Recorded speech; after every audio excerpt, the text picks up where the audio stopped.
Son nuevos tipos de relaciones que se generan a través de las redes sociales, por ejemplo. Sustituyen a las relaciones cara a cara. Los que no manejan estas tecnologías quedan afuera de los procesos de socialización y por lo tanto están condenados a permanecer al margen.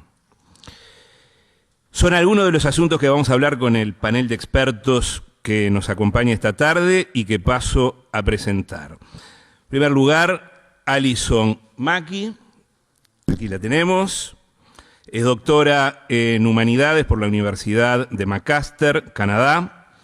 Ha investigado las consecuencias socioculturales de la implementación del Plan Ceibal en Uruguay. Su reciente investigación postdoctoral fue Un laptop por niño, renegociaciones transhemisféricas de la alfabetización, los derechos humanos y la ciudadanía. Alison, gracias por acompañarnos. Se acompaña también Rodrigo Garrido, aquí lo tenemos, es profesor de Historia y Geografía, licenciado por la Universidad de la Frontera, Temuco, Chile, tiene un máster en Tecnología de la Educación por la Universidad de Salamanca y un máster en Investigación Educacional por la Universidad de Bristol, Inglaterra. Actualmente es director del Centro de Investigaciones de la Inclusión Digital y la Sociedad del Conocimiento de la Universidad de la Frontera en Temuco, Chile. Gracias, Rodrigo, también por estar aquí. Y allá tenemos a Marcelo Ventós, es licenciado en Educación, trabaja con niños, jóvenes y adultos en barrios del área metropolitana aquí en Uruguay. Actualmente es responsable del área socioeducativa del Instituto de Promoción Económico y Social del Uruguay. Marcelo, también, gracias por acompañarnos. También está con nosotros Rosalía Winocur, allí la tenemos. Es maestra en Ciencias Sociales por la Flaxo, México, y doctora en Ciencias Antropológicas por la Universidad Autónoma Metropolitana de México. Fue coordinadora de diversas investigaciones sobre el impacto de los medios electrónicos y digitales en la vida cotidiana de sectores sociales y ha publicado numerosos libros y artículos especializados en esta materia. Gracias, Rosalía, también por estar aquí. Y por último presento a Ana Laura Martínez, aquí a mi derecha. Es socióloga por la UDELAR, máster en Sociología de la Educación por la Universidad de Columbia, Nueva York, y trabaja para el Plan Ceibal desde el 2008, actualmente gerente de Desarrollo Social. También es docente de Sociología de la Educación en cursos de posgrado en la Universidad Católica del Uruguay. Ana Laura también, gracias por acompañarnos. Bueno, y vamos a meternos de lleno, señores, en el tema que nos convoca esta tarde.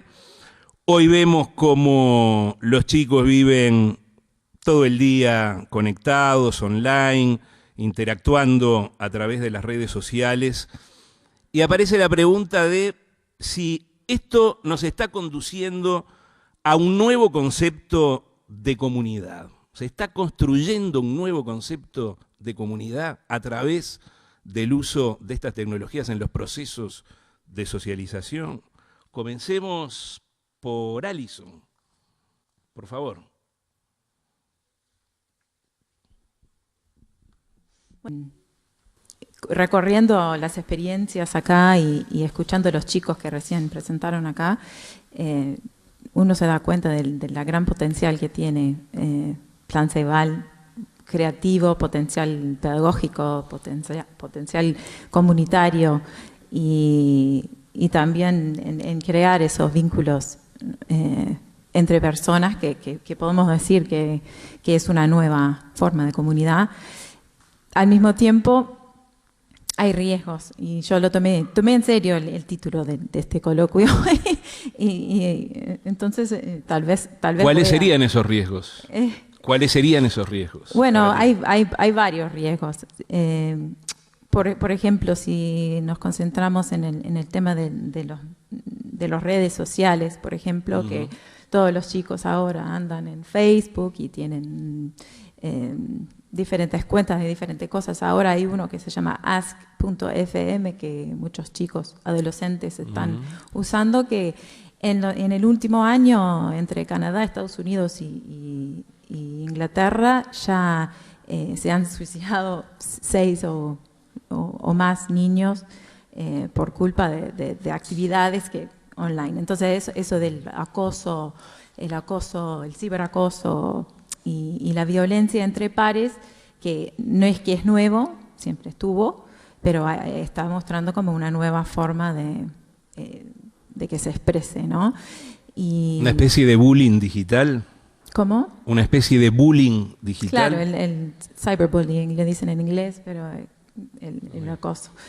Y eso es algo que pasa, que son casos que son muy mediatizados, digamos, pero también como que nos debemos la conversación de ver nuestro encanto, nuestra obsesión con la tecnología, y en realidad da placer, da gusto, a todos nos gusta, y a los chicos les estamos dando estas herramientas, les estamos diciendo, tomen, vivan sus vidas, y muchas veces primero los padres como que no participan de esa vida social que tienen, porque los padres o hay una brecha entre lo que saben los padres o lo que saben controlar o mirar o hablar con sus hijos. Y también había un estudio en Estados Unidos de niñas entre la edad de 9 y 13 años, que le dicen tweens, porque no son teens, no son adolescentes y no son niños, entonces están in between, entonces le dicen tweens. Y para esas niñas hay bastantes riesgos en el sentido de la autoestima, el sentido de pertenencia, el sentido de ser aceptada por los pares. Cuanto más tiempo pasan haciendo multitasking en las redes sociales y en internet y no cara a cara. Hablan de eso, de como una falta de las relaciones de cara a cara, tiene como un efecto negativo en las personas, porque hablan de la atrofia emocional o de la empatía, de no poder leer el lenguaje corporal o las expresiones de la cara.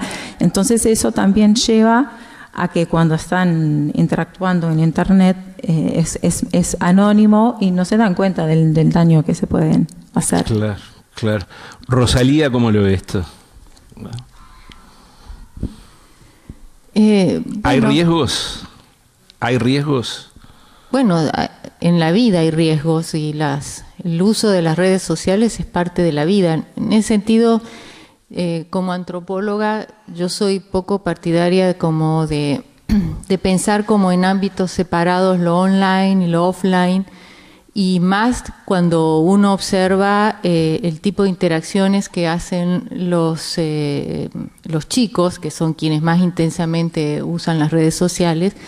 Me parece bastante significativo que ellos no tengan ninguna necesidad de separar lo online de lo offline, y por lo tanto no veo por qué los investigadores tenemos que crear dos ámbitos, porque ellos no renuncian a ninguna de las interacciones que se producen cara a cara y más bien optimizan las posibilidades de esas interacciones y crean nuevas posibilidades cuando suman la red en sus vidas. Entonces, en ese sentido, yo me inclinaría por pensar que claro que hay riesgos, pero no me parece, aunque tengan cierta especificidad porque están sobre una plataforma con determinadas características, no me parece que esos riesgos deban ser encapsulados como especialmente nocivos. Sí, está claro, está claro. Marcelo,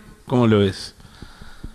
¿Este fenómeno puede implicar riesgos o no? ¿Son los riesgos de la vida? Yo creo que de por sí el proceso de sociabilización que los adultos construimos para niños, niñas y adolescentes fundamentalmente, de por sí nos desafía a ver qué procesos de aprendizaje estamos habilitando, desarrollando junto a niños y adolescentes, y en esas rutas que construimos con ellos o habilitamos que ellos construyan, es donde podemos encontrar riesgos o no, como en cualquier otra dimensión humana.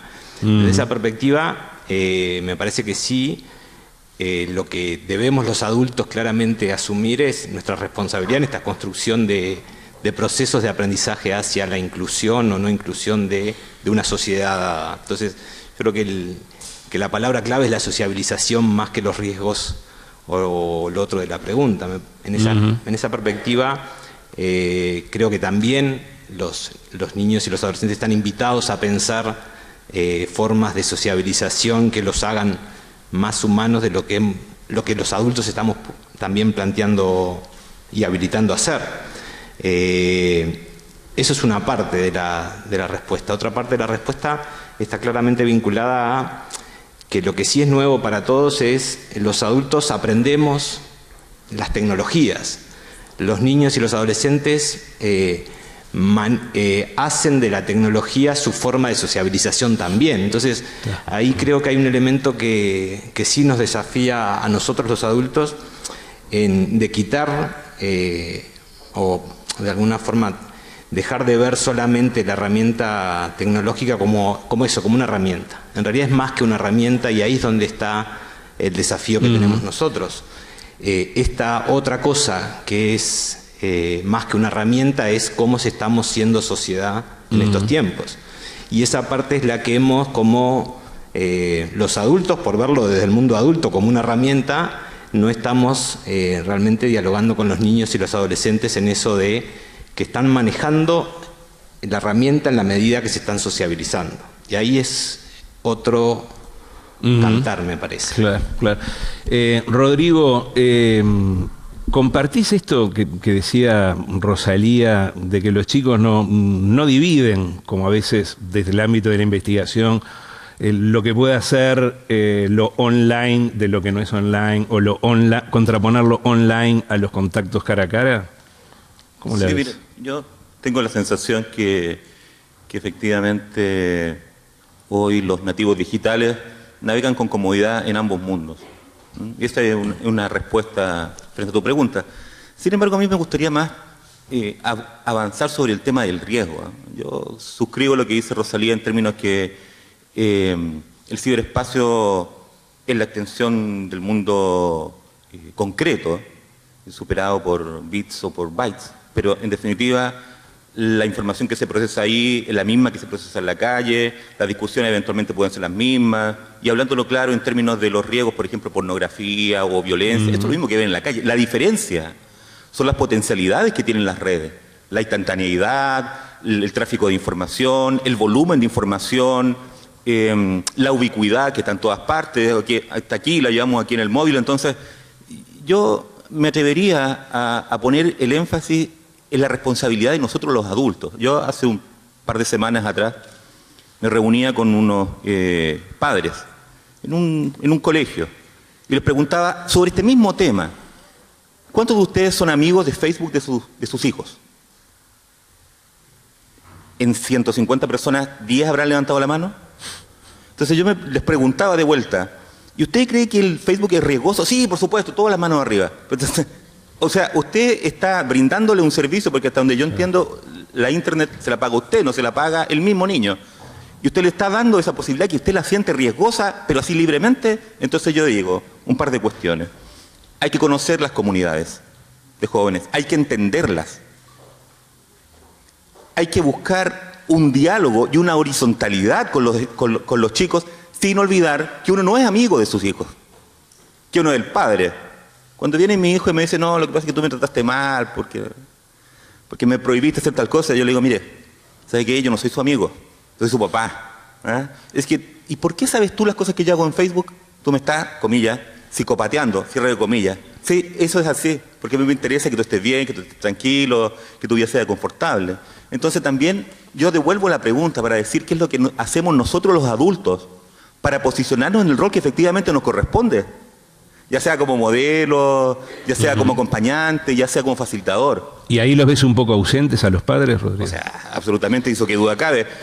Yo digo esto y varias personas que están aquí que no me conocen, por lo tanto no sé si tendría que haber empatía necesariamente, mueven la cabeza, porque eso es así. Pero fíjate que eso no es muy diferente de lo que ocurre en la cosa concreta. Uno de los grandes temas de la política educacional latinoamericana tiene que ver con el rol distante de los padres en los colegios. Y esto lo sabemos cualquier persona que sea profesor o que esté vinculado con los temas educativos. Cualquiera. Los niños son tomados, son dejados en la puerta del colegio y después no sabe, es culpa suya, profesora, que usted no le ha enseñado hábitos a los niños. Entonces, eso mismo, imagínate que se extrapola al mundo de la virtualidad. Y con eso me cae. Muy bien. Ana Laura, ¿algún comentario sobre esto? Sí, capaz que un poco sintetizando, ¿no?, de los diferentes aportes que fueron colocando Rosalía, Alison, Marcelo y Rodrigo.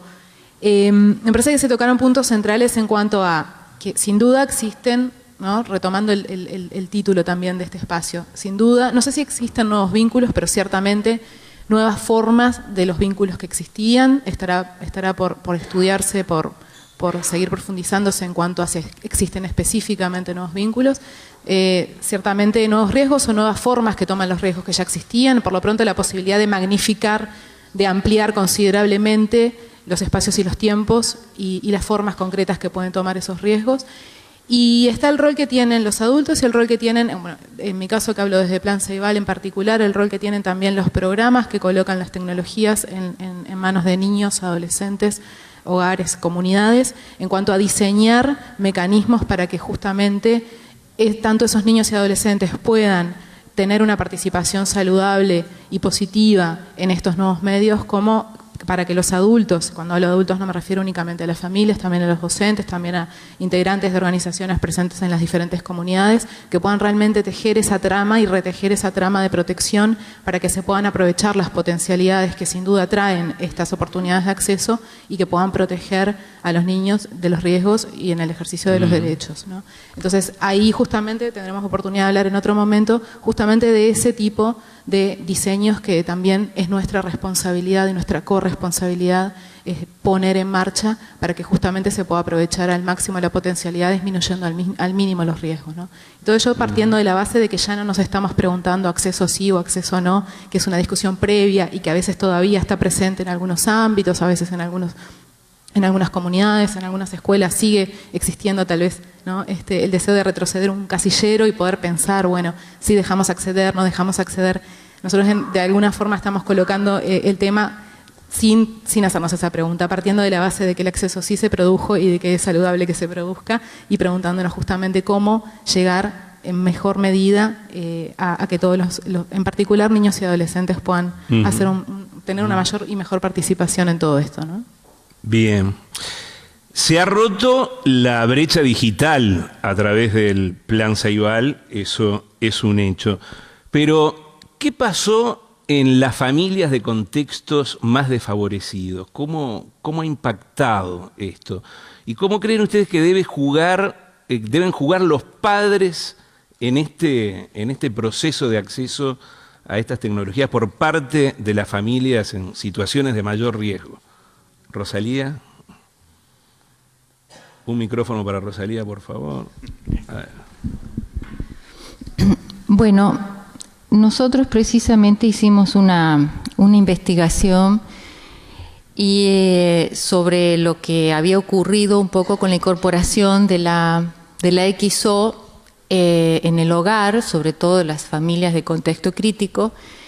Y es una pregunta importante porque después de 5 años de tener la ceibalita en la casa, en algunos lugares, uno puede preguntarse qué pasó ahí independientemente de lo que hizo o dejó de hacer el Plan Ceibal para incorporar a los padres.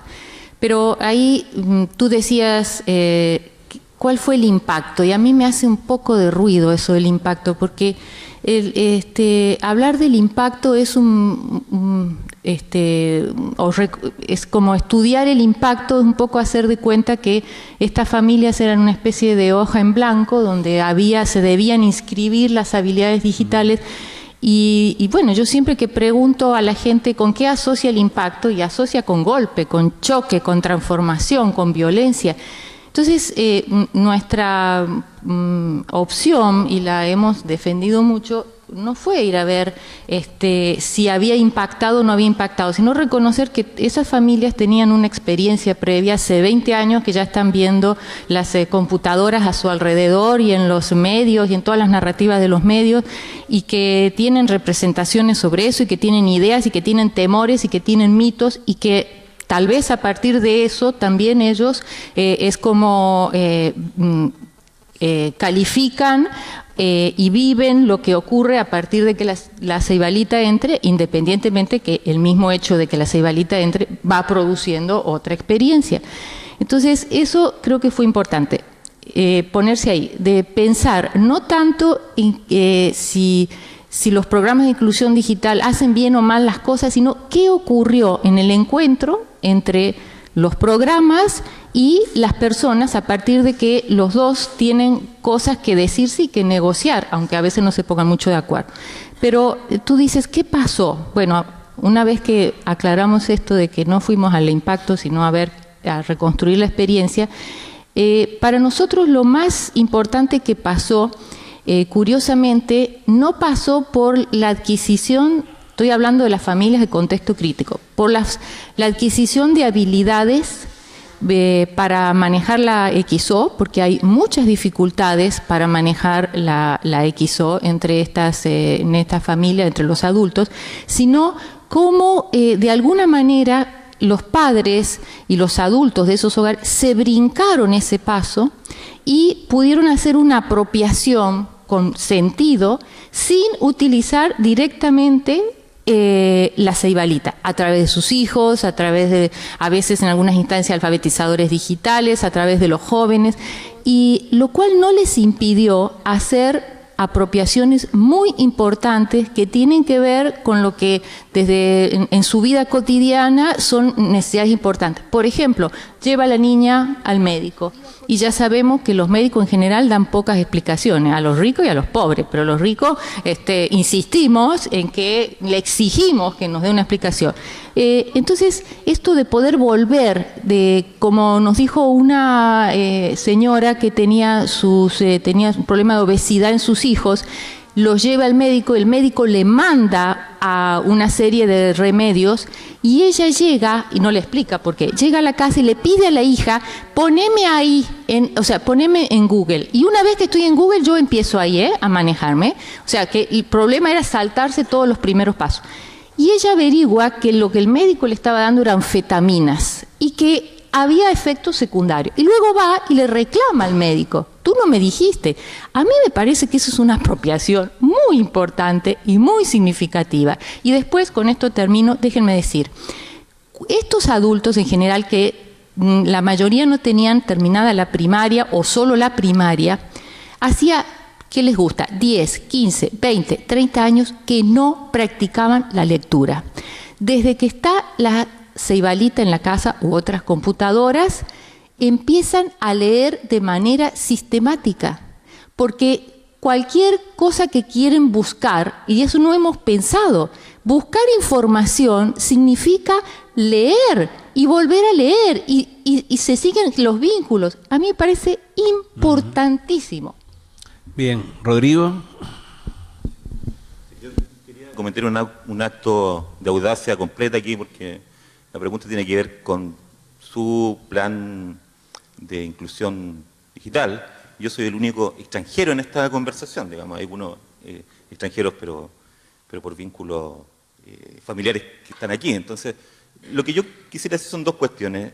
En primer lugar, por las conversaciones que yo he sostenido con los colegas que presentan experiencias en los pisos superiores, o sea, claramente aquí ha habido un efecto de demostración muy palpable en el vínculo tecnología como mediador de la relación entre los niños y los padres.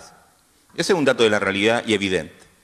Primera cuestión. Y en segundo lugar, la capacidad que ha tenido la tecnología y un programa de inclusión digital para volver a los padres, a los colegios. O sea, de las 7 entrevistas que yo sostuve con los colegas que yo mencionaba recién, en por lo menos 5 se hacía un trabajo fuertísimo con los padres.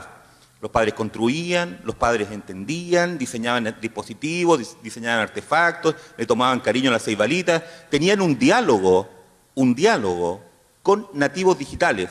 Y ellos son migrantes, y algunos de ellos son migrantes no solamente desde el punto de vista digital, sino también desde el punto de vista educativo, como señalaba recién Rosalía. Entonces, ese acercamiento de los padres a la tecnología desde el punto de vista transformador es lo que se denomina comúnmente configuración social de la tecnología. O sea, la tecnología es pertinente y relevante para ellos en cuanto, una cuestión muy trivial, no se coloca la tecnología delante de sus problemas, sino que más bien los problemas se tratan de subsanar con esa tecnología, con esta u con esta. Entonces, la situación allí es que efectivamente, y esto yo podría equivocarme, tengo esa sensación que no, que efectivamente en ese plano de vinculación, el Plan Ceibal ha sido muy exitoso. Y eso es un programa de inclusión digital, porque no se trata solamente de conocer lo que hacen, sino de transformar la realidad. La tecnología y la inclusión digital es para transformar el mundo, no solamente para conocerlo. Eso es inclusión digital, mediada por las tecnologías, por cierto. Alison, ¿algún comentario sobre este asunto? Sí, me parece que esa parte de las mediaciones tecnológicas en la casa es muy importante destacar eso, que a veces puede acercar a los padres con los niños en esos ejemplos que están trabajando juntos o que los padres están accediendo a las ceibalitas también. Es una cuestión de acceso muy importante. Al mismo tiempo, a veces me preocupa el tema de tal vez que genere otra brecha entre los padres y los niños, intergeneracional. Porque los niños son nativos, digamos, y también me preocupa el hecho de que la tecnología estructura la casa, el tiempo, cada vez más es un espacio comercial, un espacio corporativo, un espacio donde hay temas de privacidad, hay temas de marketing dirigido a los niños y los padres no están al tanto a eso. Hay programas especiales como para entender más a los niños los gustos, llegar a ellos más fácil, y esas son cosas que son peligrosas que me parece que los padres tienen un rol importante ahí, y no sé si en todos los contextos está pasando eso. Muy bien, vamos a ver qué papel, qué rol puede jugar la sociedad civil organizada en estos procesos de socialización. Marcelo. Primero, capaz que retomar un poquito el tema de pensar que los procesos de sociabilización no son patrimonio exclusivo de la escuela, por lo cual, desde esa perspectiva, todos los otros actores y entornos familiares, de adultos, de cuestiones territoriales, organizacionales, son también parte de la responsabilidad, o deben asumir parte de la responsabilidad de estos procesos de sociabilización. En esa perspectiva, las distintas formas de sociedad civil que el Uruguay tiene son a priori responsables también de poner en juego las rutas, los puentes que entiendan pertinentes para facilitar estos procesos de sociabilización de niños, niñas y adolescentes fundamentalmente.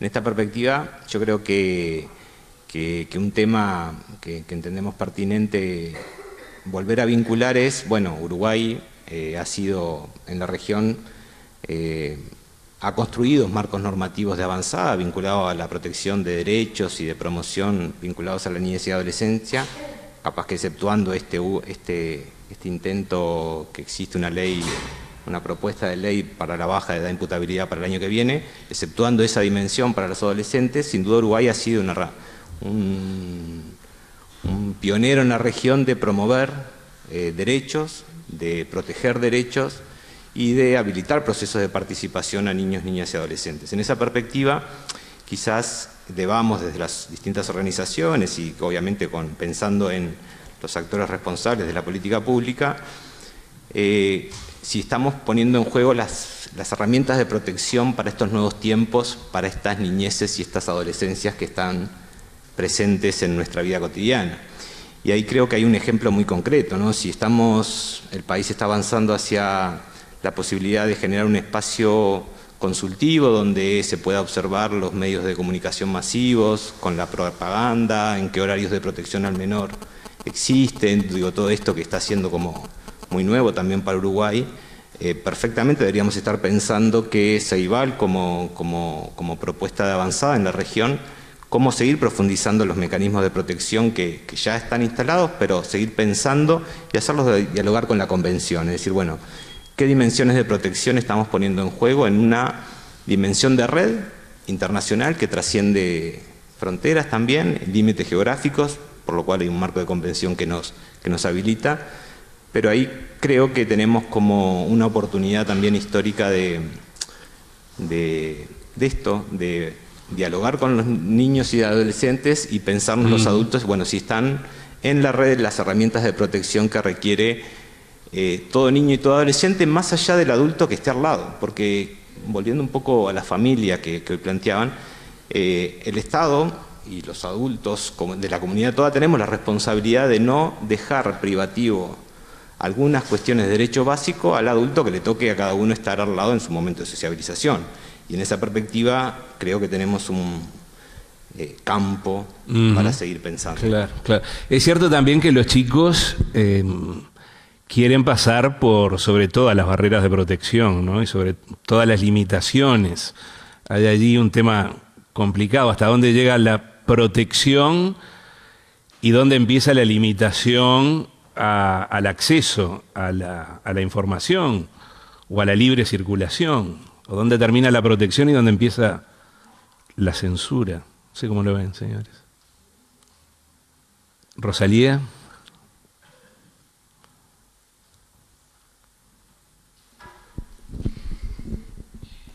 Bueno, es una cuestión esta preocupación que acabas de decir, que precede a la utilización de los dispositivos digitales y a la red. Esta preocupación siempre ha existido, qué contenidos tienen que ver, cuáles no tienen que ver, dónde hay que intervenir, hasta cuándo.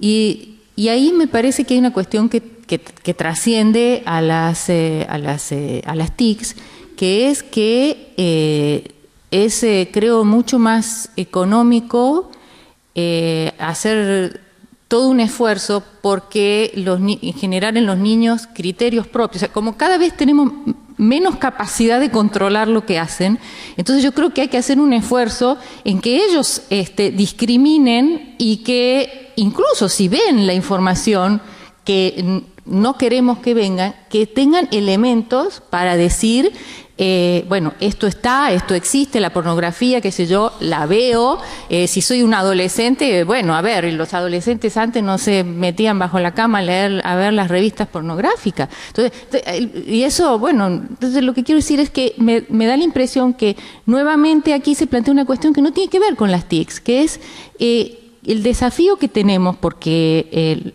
lo que pasa es que se ha ampliado esta posibilidad hasta, yo no sé si hasta el infinito, pero es cómo que los chicos tengan recursos propios para poder no ver o dejar de ver, sino para poder manejar lo que están viendo, para poder entender lo que están viendo. Yo creo que ese es el desafío. Una autorregulación, planteas, pero brindando las herramientas para que puedan hacerlo. Yo sé que no es fácil, pero bueno, pero creo que es un desafío. Más que eso sería una alfabetización o una forma de ciudadanía digital, de aprender cómo manejar los medios de una forma responsable y ético y autorreflexivo, digamos, que eso es lo más importante, me parece. No la censura o el control, porque la información tiene una forma de salir, aunque lo tratamos de contener, y eso es lo lindo de la potencial de Internet también, lo libre que es. A mí me preocupa que está cada vez menos libre en términos de, por ejemplo, Google tiene filtros. Cada uno de nosotros hacemos una búsqueda en Google, van a aparecer diferentes cosas basado en nuestra historia de búsqueda y es personalizado, pero al mismo tiempo no es necesariamente bueno que algoritmos eligen por nosotros cosas que parece que va a ser interesante para cada uno basado en la historia de lo que hemos buscado antes. O sea, que no nos permite ver cosas nuevas y enfrentar cosas diferentes. Es lo mismo, me parece que a veces los filtros tienen sus partes negativas también. Claro. En esto, Rodrigo, supongo que, bueno, harás intervenir también el papel de los padres que tú señalabas en estos procesos de brindar herramientas para que los chicos tengan la posibilidad también de autorregularse. Sí, pero eso fue siempre, ¿no? Eso a ninguno de nosotros nos enseñaron a ser papá. Uno aprende de sus padres o aprende qué no hacer a propósito de la relación que tuvo con sus papás. Pero, sin lugar a dudas, a mí me parece que estamos en el punto de inflexión para ir un paso más allá, particularmente en la decodificación del mensaje. Recientemente se hizo un estudio en Chile acerca de la capacidad de comprensión lectora de los adultos, valga la redundancia, en edad de trabajar, digamos. Y el 45%, si es que mal no recuerdo, 45% no entendía comprensivamente los textos que estaban a su disposición. Imagínense lo que ocurre entonces cuando tú te sitúas frente a un computador, haces un clic y se despliegan miles, cientos o millones de resultados de una búsqueda. ¿Es que esto que está aquí en la internet es la verdad? No.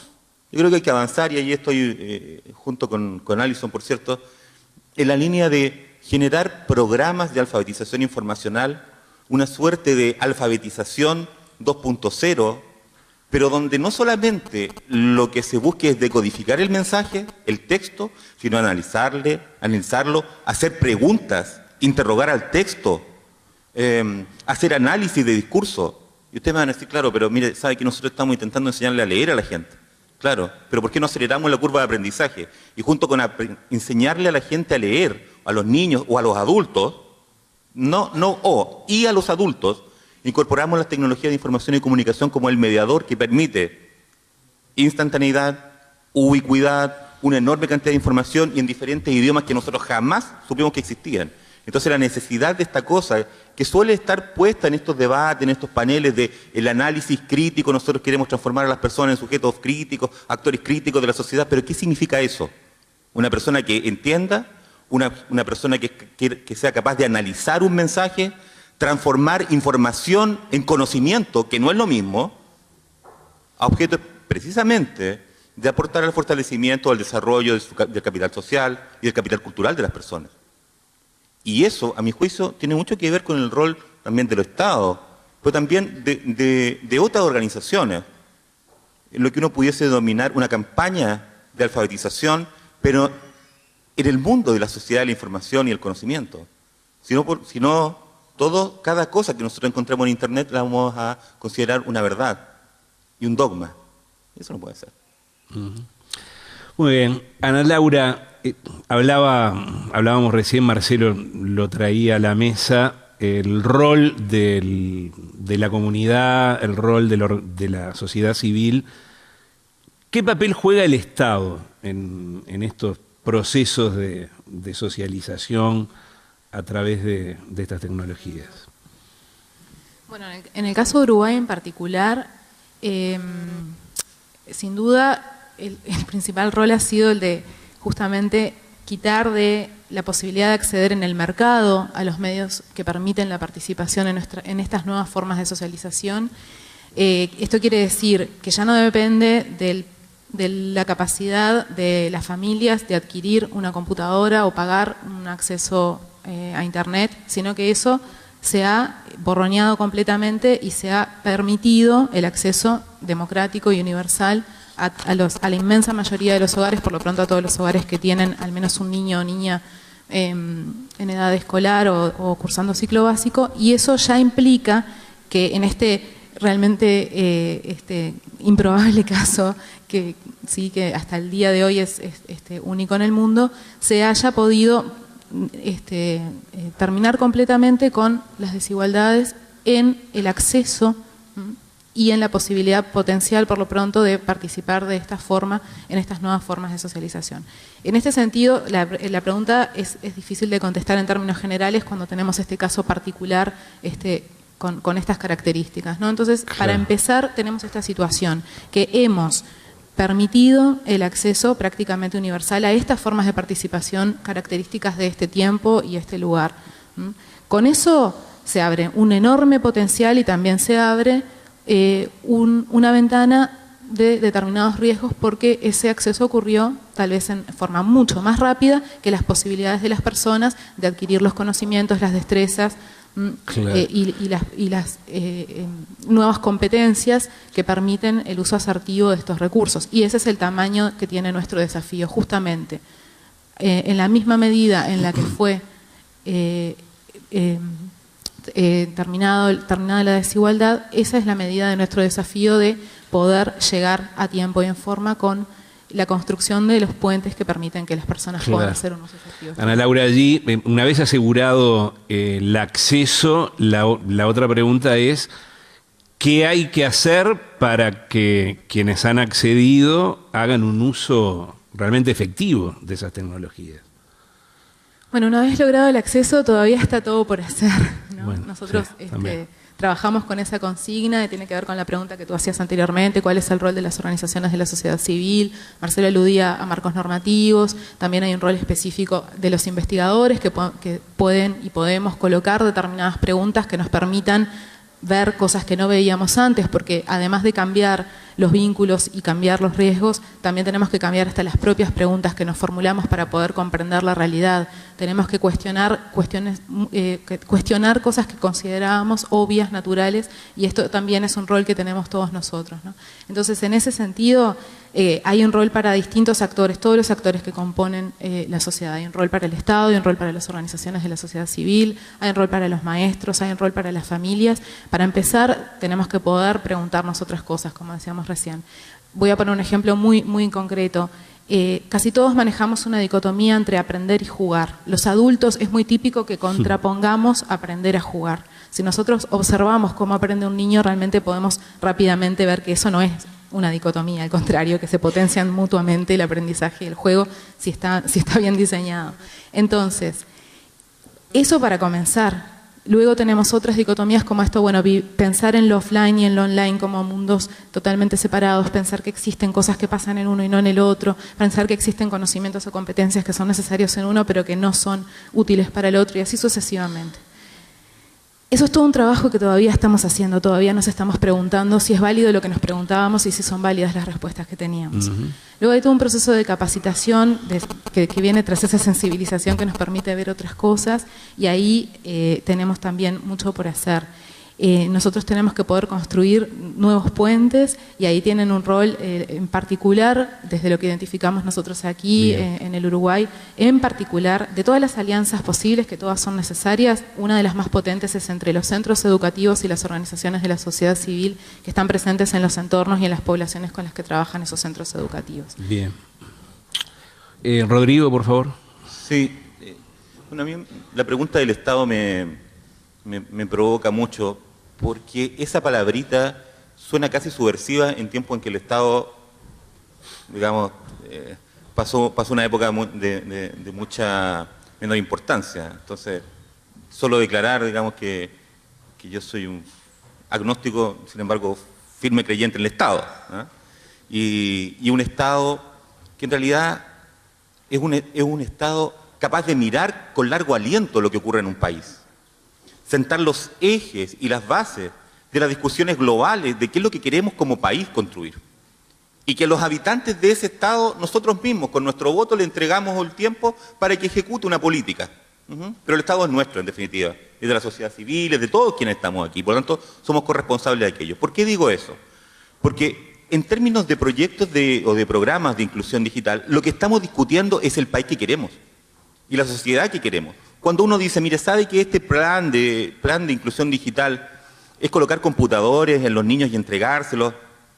No es eso, a mi manera de ver las cosas, sino es ver qué país efectivamente queremos construir. Y eso tiene que ver con el viejo debate acerca de si es tener o ser, la felicidad a través de las cosas, el individualismo versus la colaboración, el conocimiento versus la información, lo crítico o lo alienado. ¿Te fijas? Entonces, es de tal tamaño la responsabilidad que tiene el Estado que efectivamente yo siento que lo que debería hacer el Estado en planes de inclusión digital es sentarse a conversar acerca de cómo bajamos los grandes temas de la ética, por ejemplo, en el currículum, para que los chicos o todas las personas lean de una manera, procesen la información de una forma que sea una forma que aporte al desarrollo. Inclusión digital también tiene que ver con los temas de tecnología de información y comunicación para el desarrollo, que es todo un paradigma del desarrollo. Pero además, con la potencia y con la capacidad reticular que tiene el Estado, es posible también instalar termómetros que le arrojen al Estado evidencia que permitan generar ajustes, cambios, acelerar las curvas de aprendizaje. Yo conversaba hace un rato atrás con una colega sobre la evidencia del plan Ceibal. Bueno, aquí yo voy a decir una cosa que capaz que no me haga muy popular y sea la última vez que me inviten a venir, pero a mí me parece injusto cuando al plan Ceibal se le pide que mejore la calidad de la educación, o que le enseñe a leer, a escribir, a las matemáticas. Esto es inclusión digital. Otros harán su aporte sistemático en los procesos de desarrollo de competencias de lectoescritura y matemáticas.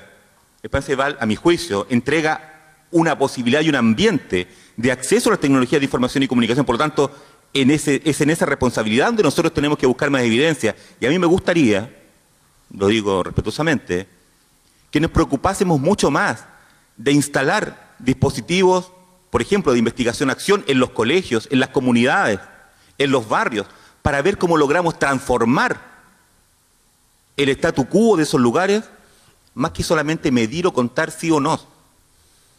Investigación-acción participativa es quizás la aproximación de investigación más radical que existe. Pero si estamos hablando de inclusión digital, si estamos hablando de querer cambiar, también hay que poner el Estado al servicio de ese tipo de discusiones, de ese tipo de investigaciones y la búsqueda de evidencia. Bien, bueno, metiste el dedo en el ventilador, dice.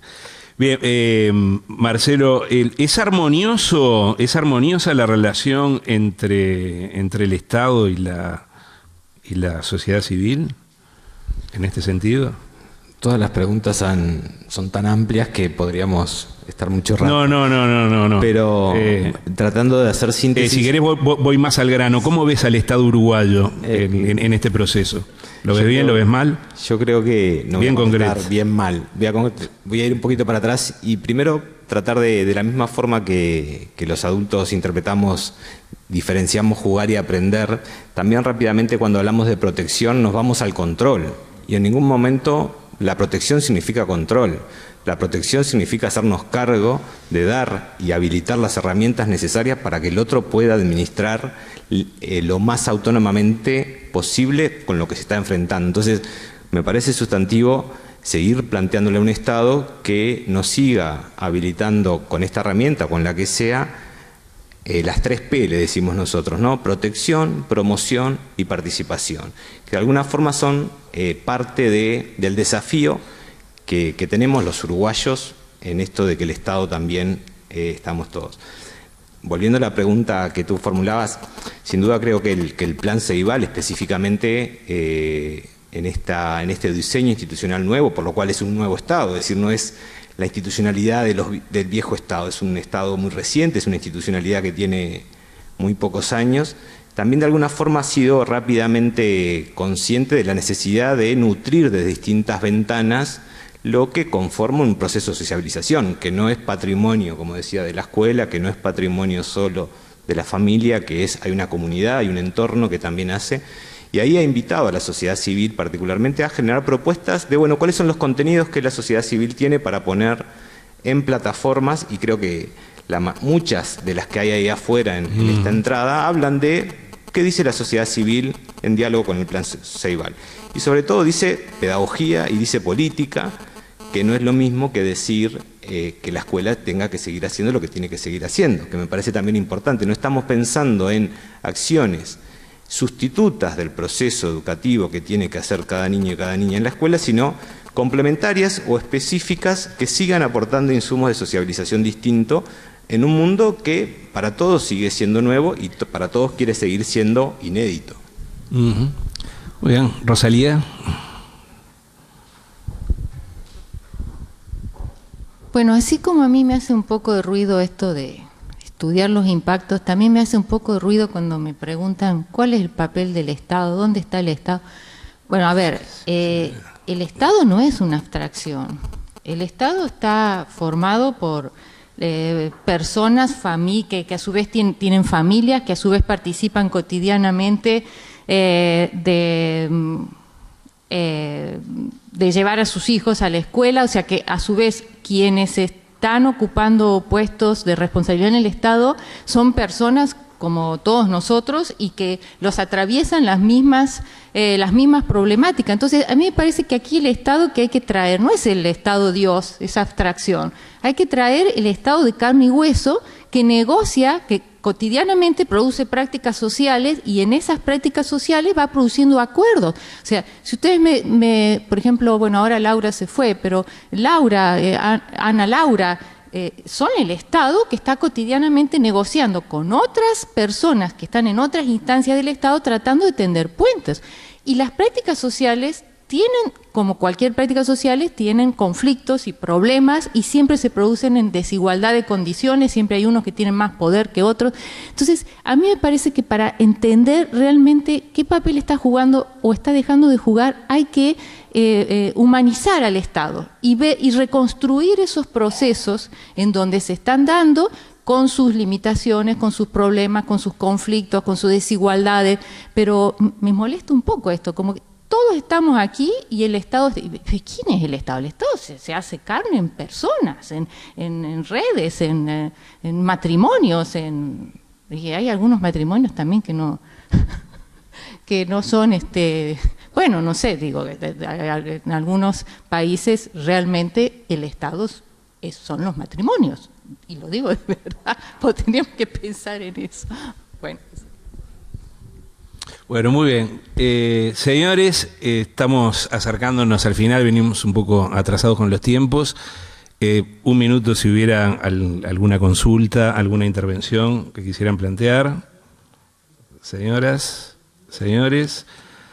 De lo contrario, vamos a agradecerle al panel de expertos que nos acompañó esta tarde, a Alison Macchi, a Rodrigo Garrido, a Marcelo Ventós, a Rosalía Guinocur y a Ana Laura Martínez, que nos hayan acompañado. Muy amables. Gracias a ustedes, señores, también. Asuntos Públicos. Para conocer mejor, para saber más.